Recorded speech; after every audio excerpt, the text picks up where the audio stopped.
बीमारी फिर पंजाब में आई, एक महीना डेरा डाला। ये बीमारी कोरोना से ज़्यादा ख़तरनाक थी, अना की बीमारी थी जो सदर मोहतरम को भी लाहक हुई और यहाँ पर जो गवर्नर चीमा साहब हैं उनको लाहक हुई और उन्होंने एक नहीं, दो नहीं, 3 हाई कोर्ट के फैसले नज़रअंदाज किए। और सोने पे सुहागा स्पीकर जो कस्टोडियन हुआ करता है, परवेज़ इलाही साहब गिला कर रहे हैं, वो गिला आपको अपने आप से करना चाहिए। बतौर कस्टोडियन आप हाउस में बैठकर जो डिप्टी स्पीकर के बाल खींच रहे थे उसके ऊपर जानलेवा हमला किया, जो वहाँ पर मुंतखब मेंबरान पीटीआई के पुलिस को बदतरीन इंतकाम का निशाना बना रहे थे, उनको मार पीट रहे थे। और परवेज़ इलाही साहब को पूरी दुनिया ने देखा, मीडिया ने दिखाया कि वो ऐसे ऐसे कर कर उनको शाबाशी दे रहे थे। और मैं आपसे मीडिया से पूछता हूँ, ऐसा कौन सा बाजू है जो रातों रात 24 घंटे में प्लास्टर भी होता है, फिर टूटता है, फिर जुड़ भी जाता है? तो ये सारे मजाक हैं। और सबसे जो संगीन जुर्म का मुर्तकिब हुआ है पीटीआई का ये फैशिस्ट निज़ाम, जो मस्जिद नबी सल्लल्लाहु अलैहि वसल्लम ताक रातों में, लैलतुल कदर की रातों में वहाँ पर गलीज ज़ुबान बोली गई, किसी मर्द के ख़िलाफ़ नहीं, ख़ातून के ख़िलाफ़। माओं बेटियों की इज़्ज़त का कोई ख्याल नहीं किया गया। जहाँ पर अल्लाह कुरान में कहता है कि मेरे नबी की आवाज़ से अपनी आवाज़ों को बुलंद ना करो, ये ना हो कि तुम्हारे सारे अमाल ज़ाया हो जाएं, तुम्हें खबर तक ना हो। ये सूरह हुजरात का तर्जमा आपकी खिदमत में पेश कर रहा हूँ। तो मैं अपने कायद नवाज की हैरत हुई यहाँ पर साउथ पंजाब सेक्रेटेरिएट का बोर्ड देखकर। ये चीमा साहब भी खड़े हैं यहाँ पर, अभी थे यहाँ पर। तो अपना जो है ना, वो मैं ये कह रहा हूँ कि साउथ पंजाब के सूबे का ढकोसला देखकर ये हुकूमत में आए और 4 साल बाद सेक्रेटेरिएट तो नहीं बना, लेकिन साउथ पंजाब की महरूमियाँ बढ़ गई। आप साउथ पंजाब के मेरे लोग हैं, मेरे भाई हैं। क्या ये काजिम पीर दादा साहब, रियाज पीर दादा साहब खड़े हैं, क्या बहावलपुर हासुलपुर रोड के बाद कोई रोड ऐसी बनी इन 4 सालों में? ये खानेवाल लोधरा रोड, कोई ऐसी रोड यहाँ पर दोबारा बनी? क्या वो जो कायद-ए-आज़म सोलर पावर प्लांट है उसके बाद किसी ने 1 मेगावाट भी इसमें एडिशन किया? क्या अपना जो है वो बहावलपुर के जो हॉस्पिटल शहबाज शरीफ बना के उसके बाद कोई एक भी सिविल हॉस्पिटल में कोई बेड ऐड किया? यहाँ पे कोरोना आता है तो पेनरोल के लिए लोग अपना जो है वो ढूंढते हैं, मारे मारे फार्मासिस्ट पे पेनाडोल नहीं मिलती कोरोना के दौर में। हेल्थ कार्ड लोग उठा के जाते हैं तो डॉक्टर कहते हैं कि अपनी जेब से दवाइयाँ ख़रीद के आओ। तो ये नया पाकिस्तान का जो ढकोसला था, झूठ था इमरान नियाज़ी का, वो बहुत बुरी तरह बेनकाब हुआ। उससे ज़्यादा बढ़कर नौजवानों के ख्वाब चिकनाचूर हुए। 1 करोड़ नौकरियों का कहकर लाखों लोगों को बेरोज़गार कर दिया गया। तो मैं आपको यहाँ पर कुछ सुहाने ख्वाब सुनाने नहीं आया नए पाकिस्तान की तरह के। हमारे पुराना पाकिस्तान ही अच्छा था, जहाँ पर 5.8% ग्रोथ रेट था, रोज़गार मिल रहा था। और रिकॉर्ड की बात कर रहा हूँ मैं, 3200 अरब के तरक्याती मंसूबे, जिसमें सीपेक को भी शामिल कर लें, ये 12,000 मेगावाट के बिजली घर शामिल कर लें, ये लाहौर से मुल्तान मोटरवे शामिल कर लें, हमने किए। और बदतरीन इंतकाम का निशाना बनाया। 1 पाई की करप्शन मुस्लिम लीग नून के ऊपर ये साबित नहीं कर सका। और अभी बारी आई है तोशा खाने की, तो हिसाब नहीं दे पा रहा। मैं आपसे पूछता हूँ, पाकिस्तानी कौम पूछती है, रियासत मदीना में सैयदना उमर फ़ारूक रज़ी अल्लाह अन्हु से कुर्ते का हिसाब लिया गया। तो ये रियासत मदीना का झूठा दावेदार, जिसको हरम पाक नबी पाक सल्लल्लाहु अलैहि वसल्लम के दरबार के तकद्दुस का एहसास नहीं, वहाँ से लंदन से अपना गुंडे बुलाकर वहाँ पर अपना उसका तकद्दुस तार तार किया गया। मुसलमान के दिल में इश्क़ मुस्तफ़ा बसता है। इन्होंने रमज़ान के महीने में मुसलमानों के दिल को तकलीफ़ दी, उम्मत मुस्लिमा को तकलीफ़ दी। अपनी सियासत इसको बहुत अजीज़ है, आइन इसके लिए छोटा है, हाई कोर्ट सुप्रीम कोर्ट के अहकामात इसके लिए छोटे हैं।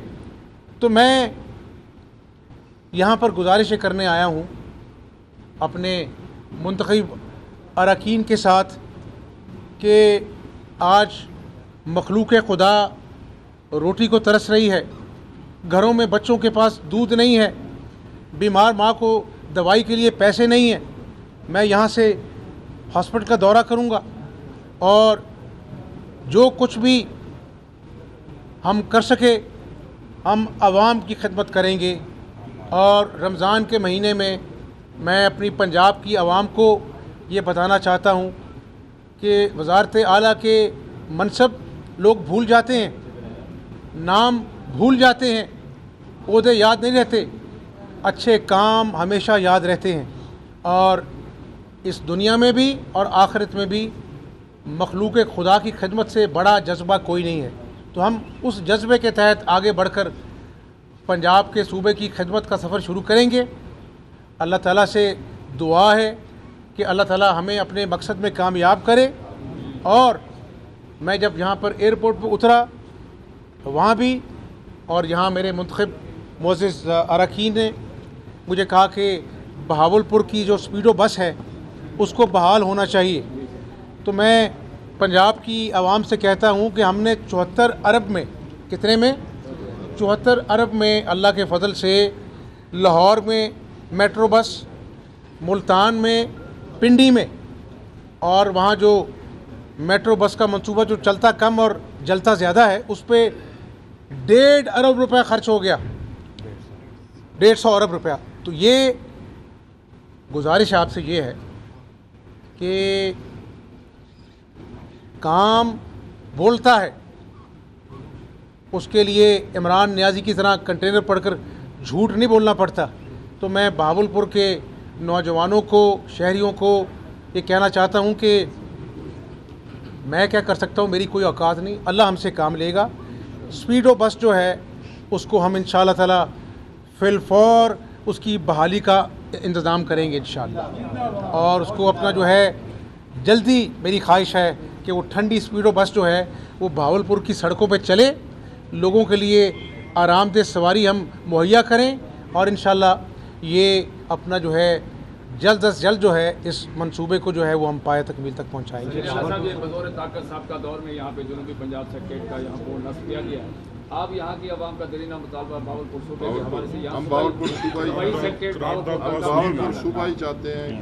करारदाद भी पास है पंजाब असम्बली से। पंजाब असम्बली में फैसलाबाद में मुकदमा जब कर लिया गया मस्जिद नबी का बाकी पर, तो क्या पंजाब हुकूमत इमरान खान, शेख रशीद समेत दीगर जो पीटीआई के कारकुन हैं उनको गिरफ्तार करने जा रही है? और दूसरा मेरा सवाल यह है कि शेख रशीद ने जो है वो बयान दिया है कि जमहूरियत जो है वो सवा नेज़े पर है, तो क्या जमहूरियत को खतरात लाहक है इस वक्त? बहावलपुर सूबे के हमने करारदाद पंजाब असम्बली में मुस्लिम लीग नून ने अपना जो है वो पास कराई थी और नवाज़ शरीफ साहब ने यूनानिमसली की थी। और नवाज़ शरीफ साहब ने कहा था कि हम बहावलपुर सूबे के हामी हैं, लेकिन फिर हमारा उस वक़्त अपना जो है ना वो उस पर इम्प्लीमेंटेशन नहीं हो सकी, क्योंकि वहाँ पर वफाक में उधर हुकूमत थी और 2/3 अक्सरियत नहीं थी हमारे पास। आज भी हम उस वक्त पे उस वादे पे कायम हैं और अभी हमारे इत्तेहादियों का अपना हुकूमत है, उनसे मुशावरत होगी। लेकिन जब भी हमारे पास अददी अक्सरियत हुई हम फिलफौर ये काम करेंगे। रही बात शेख रशीद साहब की, तो उनकी बातें इस काबिल नहीं इनको जवाब दूं, लेकिन आप ये देखें वो जो वहाँ पर रसूल पाक सल्लल्लाहु अलैहि वसल्लम के दरबार में बदतमीज़ी हुई, उसका पहला नोटिस सऊदी गवर्नमेंट ने लिया। मदीना मुनव्वरा पुलिस की अपना इंफॉर्मेशन उन्होंने बताई कि हमने गिरफ़्तार किया है। तो अगर हम अपने आप को कहते हैं ना कि इश्क़ मुस्तफ़ा के बग़ैर हमारा ईमान मुकम्मल नहीं है। तो मैंने आपके सवाल से पहले अपने साथी को कहा था, मैंने कहा ये रुसवाई पाकिस्तानी कौम की दुनिया में हुई है और दुनिया को छोड़ दें एक तरफ, क़यामत वाले दिन अल्लाह पूछेगा कि जो सूरह हुजरात में मैंने तुम्हें हुक्म दिया था उस हुक्म की तमस्खर उड़ाया गया, वहाँ पे भी सियासत और इंतकाम ने अपना जो है वो थमा नहीं इमरान न्याजी का, तो तुमने मेरे नबी की शान में गुस्ताखी हुई, तुम लोगों ने क्या किरदार अदा किया। तो कोई इंतकाम नहीं लिया जाएगा, लेकिन जो पाकिस्तान की रुसवाई का सबब बने, जिन्होंने मोहम्मद मुस्तफ़ा सल्लल्लाहु अलैहि वसल्लम से इश्क करने वालों के दिलों को ठेस पहुंचाई, कानून अपना रास्ता लेगा। अमीर तैमूर साहब के फुप्पा हैं,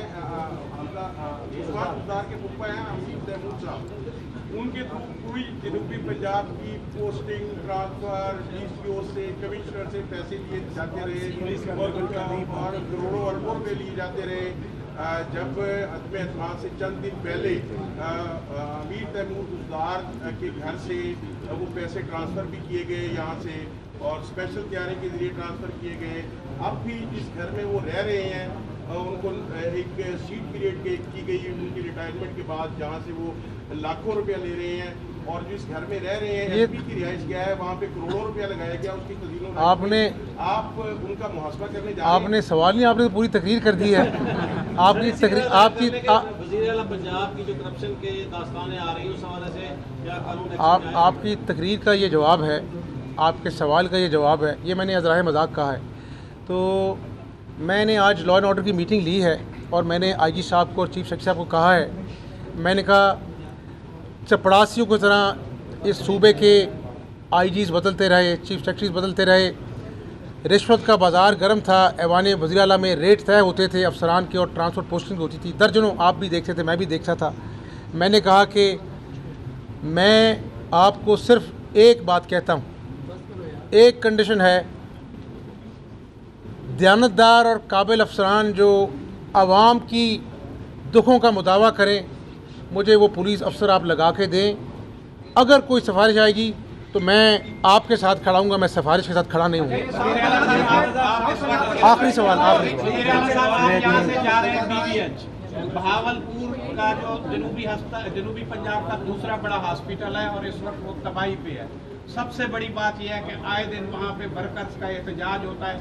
वहाँ पे जो सफाई की सर्विस है वो प्राइवेट कर दी गई है और मजदूरों स्वीपर्स को तनख्वाहें नहीं दी जाती। कोई बीमार के लिए एक गोली एक दवा नहीं है, उस पर आप जो है जाके वहाँ और इस पे यहाँ से गुजार दौर में चिल्ड्रन अस्पताल का मनसूबा, पर यूनिट का मनसूबा शिफ्ट हो गया था पीजी खान। मैं आपके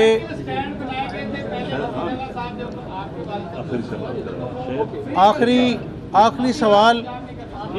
सवाल का आखिरी जवाब ये है कि मैं यहाँ से हस्पताल विज़िट करने जा रहा हूँ और शहबाज शरीफ के दौर में ना सिर्फ आम मरीज़ों को दवाइयाँ जो मुफ्त मिलती थी, कैंसर के मरीज़ों को मुफ्त दवाइयाँ मिलती थी, आगे अपना डेंगू आ रहा है। इस मंसूबे को अपना जो है वो हम उसी रेट पे वो टेस्ट करेंगे जो डेंगू का टेस्ट होता था। और मैंने कहा कि हंगामी बुनियादों पर हम डेंगू के लिए जो शहबाज शरीफ दौर में SOP से उनको हम लागू करने जा रहे हैं। और मेरी जो तरजीह होगी, मेरे साथियों की तरजीह ये होगी कि हम हेल्थ सेक्टर जो आपने बात की है, डायलिसिस के लिए मैंने कह दिया है कि यहाँ पर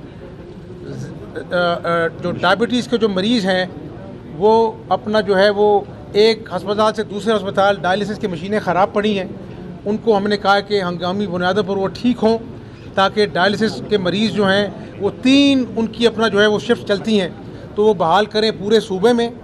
तो मैं बड़ी बात नहीं करता, ये RO प्लांट का मैं जवाब देना चाह रहा हूँ कि जो फिल्ट्रेशन प्लांट मौजूद है वो मेम्ब्रेन नहीं बदली, लोग वही पानी पीते हैं और हेपेटाइटिस का शिकार होते हैं। मैं इंशाल्लाह काम जो है वो अल्लाह के फजल से हमारा बोलेगा, बातें हम ज़्यादा नहीं करेंगे।